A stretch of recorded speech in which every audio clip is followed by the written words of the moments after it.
ஒரு ஊர்ல ஒரு உழவன் இருந்தாராம். அவர் பெரிய மீசைய பார்க்கறதுக்கு பயங்கரமா இருந்தாராம். அவர் உழுறதுக்காக அவர் வச்சிருந்த கலப்பை உடைஞ்சு போயிட்டு. அப்ப என்ன வேணும்? புதிய கலப்பை செய்யணும். அப்ப புதிய கலப்பை செய்யறதுக்கு மரம் வெட்டுறதுக்காக பக்கத்துல இருக்கிற காட்டுக்குள்ள நுழைஞ்சாரு. அங்க இருக்கிற பெரிய மரம் ஒன்றை தேர்வு செஞ்சு, நல்ல வைரம் வாஞ்ச மரம், இதுல கலப்பை செஞ்சா நீண்ட காலம் உழைக்கும் என்று சொல்லிக்கொண்டே கோடாரியால அதை வெட்ட தொடங்கினார். அந்த மரத்துல நிறைய பேய்கள் கூடியிருந்துதான். அந்த மரத்தை வெட்டுறதை கண்டு அவங்க பயந்து நடுங்கினாங்களாம். மரத்தை விட்டு கீழே இறங்கி எல்லா பேயும் அவர் காலில் விழுந்தாங்களாம். பேய்களை கண்ட அவருக்கு பயம் மூச்சு நின்று விடும் போல இருந்ததாம். என்ன நடக்க போதோ தெரியல கண்டு நடுங்கியபடியே இருந்தாராம். கிளம்பி போய் கொண்டு, ஐயா, இந்த மரத்துல நாங்க பரம்பரையா வாழ்ந்து வரோம், எதுக்காக இதை வெட்டுறீங்க? எங்களுக்கு வாழ்வு கொடுங்க என்று தெரிஞ்சிச்சான். இத கேட்டுதான் அவருக்கு போன உயிர் திரும்பி வந்துச்சு. அவர் நடுக்கத்தை மறைச்சு கொண்டு பேய்களை பார்த்து அதிகார குரல்ல, நிலத்தில் எள் விதைக்க வேண்டும், புதிய கலப்பை செய்வதற்காக இந்த மரத்தை வெட்டுறேன். நீங்க என் காலில் விழுந்ததால பிழைச்சீங்க, இல்லைன்னா உங்களை எல்லாம் ஒழித்திருப்பேன். என் வீட்டு தோட்டத்தில் 10 பேய்களை கட்டி வச்சிருக்கேன் என்று கதை அளந்தாராம். ஐயா, மரத்தை வெட்டாதீங்க, நாங்க வேற எங்க போவோம், எங்க மீது இரக்கம் காட்டுங்க என்று எல்லாத்தையும் அவர் காலை பிடிச்சு அழுதுச்சாமா. கலப்பை இல்லாம நான் என்ன செய்யறது? என்னட்ட இரக்கத்தை எதிர்பார்க்காதீங்க, மரத்தை வெட்டியே தருவேன் என்றாராம். கிளம்பி போய் அவரை பார்த்து, ஐயா, உங்கள் நிலத்தில் ஓராண்டிற்கு எவ்வளவு எரி விளைகிறது என்று கேட்டது. 50 மூடையில் என்றார் அவர். ஆண்டுக்கு 100 மூட்டை எல் நாங்க தரோம், இந்த மரத்தை வெட்டாதீங்கன்னு கெஞ்சியது. உங்க மீது இறக்கப்பட்டு இந்த மரத்தை வெட்டாம விடுறேன். ஒவ்வொரு ஆண்டும் அறுவடை நேரத்துல 100 மூட்டை எல் வந்தாக வேண்டும். வர தவறினா இந்த மரத்தை வெட்டுவதோடு நிக்க மாட்டேன், உங்களையும் அழிச்சிருவேன் என்றாராம் அவரு. எங்க வேண்டுகோளை ஏற்றுக்கொண்டதுக்கு நன்றி, நாங்க சொன்ன சொல் தவற மாட்டோம் என்றது அந்த பேய்கள். மகிழ்ச்சியோட அவனும் வீடு வந்து சேர்ந்தான். அறுவடை காலம் வந்துச்சு. பல இடங்கள்ல விளைந்த எல்லை பேய்கள் திருடி எப்படியோ 100 மூட்டை எல்லை சேர்த்து அவர்கிட்ட கொண்டு போய் வந்துச்சான்.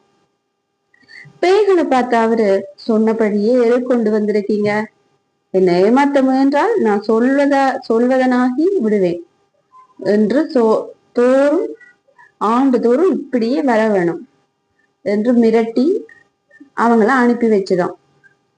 நடுங்கியபடியே பேய்கள் அங்கிருந்து சென்றது. சில நாட்கள் கழிந்தன. புது பேய் என்ற பெயருடைய பேய் தன் உறவினர்களை பார்க்க அங்கு வந்துச்சு.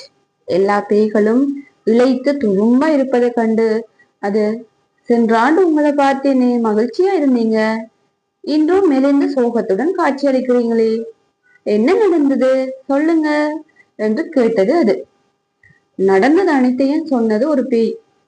100 மூட்டையில் தேடி அலைவதிலேயே எங்கள் காலம் கழிகிறது என்று எல்லா பேய்களும் வருத்தத்துடன் சொல்லிச்சு. புது பேயால் சிரிப்பை அடக்க முடியவே இல்லை. நீங்க இவ்வளவு முட்டாளா? நாம் பேய்கள் அல்லவா, நமக்கு தான் மனிதர்கள் பயப்பட வேண்டும் என்று அவங்களுக்கு பயப்படலாமா என்று கேட்டது. அவன் சாதாரண மனிதன் அல்ல, எத்தனையோ பெரிய பேய்களை வீட்டுல கட்டி வச்சு இருக்கானாம். எதற்கும் அஞ்சாத முரடன், அதனாலதான் 100 மூட்டை எல் தர ஒப்புக்கொண்டோம் என்றது ஒரு பேய். போயும் ஒரு மனுஷனுக்கு அஞ்சுறீங்க, வெட்கம் வெட்கம், இன்றே அவனை கொன்று விட்டு திரும்புகிறேன் என்று புறப்பட்டது புதுப்பேய். வேண்டாம், நாங்க சொல்வதை கேள், நீ அவனிடம் மாட்டிக்கொண்டு துன்பப்பட போகிறாய் என்று எச்சரித்தன மற்ற பேய்கள். உழவனின் வீட்டுக்கு சென்றது புதுப்பேய். வாய்ப்பை எதிர்பார்த்து மாட்டு தொழுவத்தில் பதுங்கி இருந்தது அது. வெளியூரில் இருந்து வாங்கி வந்த பல மாடுகள் அங்கே கட்டப்பட்டிருந்தன. புது பேய்கள் ஒன்று, ஊரில் வாங்கிய மாடு அவற்றுள் ஒன்று. அது முரட்டு மாடாக இருந்தது. புதிய மாடுகளுக்கு அடையாளம் தெரிவதற்காக சூடு வைக்க நினைத்தான் அவன். தன் வேலைக்காரனை பார்த்து, டேய், அந்த புது பேயை இழுத்து வந்து கட்டு, பழுக்க காய்ச்சிய இரும்பு தூண்டால் பெரிய சூடு போட வேணும்.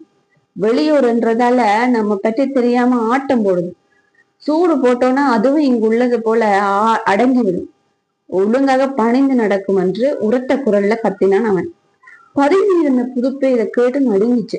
சுச்சோ, எல்லா பேய்களும் தடுத்தன. என் ஆணவத்தால் அவட்டம் அதெல்லாம் மீறி வந்தேனே.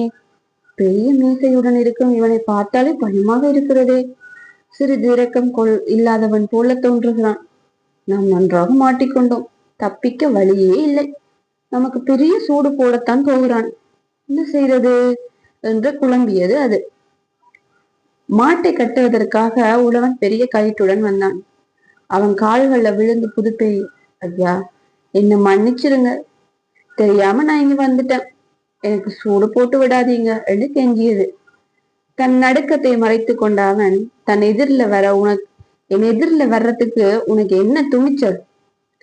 உன்னை என்ன செய்றேன் பார் என்று கோபத்துடன் கத்தினான். அவன்கிட்ட இருந்து எப்படி தவிக்கிறது என்று சிந்திச்சது அது. எல்லா பேய்களும் என்ன உங்கள்ட்ட அனுப்பி வச்சுச்சு என்று போய் சொன்னது. எதற்காக அனுப்பினார்கள்? உண்மையை சொல், இல்லையேல் உன்னை துளைத்து விடுவேன் என்று இடிக்குரலில் முழங்கினான் அவன். பேய்கள் உங்களுக்கு ஆண்டுதோறும் 100 மூட்டை தருகின்றன. நீங்க அவற்றை எண்ணெய் ஆக்குறதுக்கு ஏன் துன்பப்பட வேண்டும்? எள்ளுக்கு பதில் 100 பீப்பா எண்ணெய் தருவதாக அவை முடிவெடுத்தன. உங்களுக்கு எள் வேண்டுமா, எண்ணெய் வேண்டுமா? இதை தெரிந்து வருவதற்காக என்னை அனுப்பி வச்சாங்க. உங்களுக்கு என்ன வேணும் சொல்லுங்க என்று நடக்கியபடியே கேட்டது அது.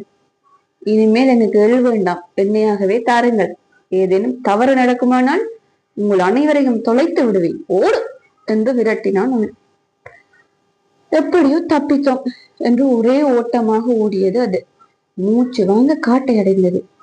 அதன் நிலையை பார்த்த மற்ற பேய்களும் என்ன நடந்திருக்கும் என்பது புரிஞ்சிச்சு. என்ன புது பேயே, வீரம் பேசிட்டு போனியே, அவனை கொன்றுதியா என்று கேலியாக கேட்டது ஒரு பேய். உங்கள் பேச்சை கேட்காத தப்புதான். முரடனான அவனிடம் நான் நன்றாக சிக்கிக்கொண்டேன். எனக்கு பெரிய சூடு வைத்திருப்பான். அதை இப்பொழுது நினைத்தாலும் என் மூலம் நடுங்குகிறது. என் அறிவு வேலை செய்தது. எப்படியோ அவனிடமிருந்து தப்பிவிட்டேன் என்றது புதுப்பேய்.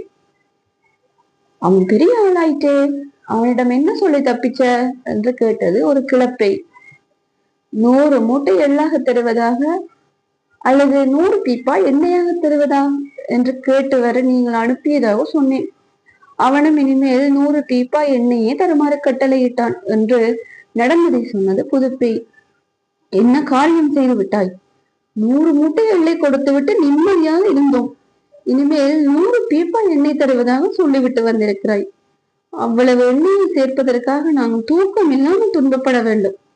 நாங்கள் தடுத்து நீ கேட்கவில்லையே, இனி என்ன செய்வது என்று வருத்தத்துடன் புலம்பின அங்கிருந்த பேய்கள். எல்லா பேய்களும் தங்கள் தலைவிதியை நொந்து கொண்டன. ஆண்டுதோறும் உழவனுக்கு 100 பீப்பா எண்ணெய் இருந்து வந்தன. தன் அறிவு கூர்மை தன்னை காப்பாற்றியது. உழைக்காமலேயே வளமான வாழும் வாய்ப்பு வந்தது என்று மகிழ்ந்தான் அவன். சிறுவர் கதை எள்ளு போச்சு, என்ன வந்துச்சு? நல்லா இருக்கா கதை? உங்களுக்கு பிடிச்சிருந்ததா? கதை பிடிச்சிருந்ததுன்னு சொன்னா சப்ஸ்கிரைப் பண்ணுங்க, லைக் பண்ணுங்க, ஷேர் பண்ணுங்க. பாய்.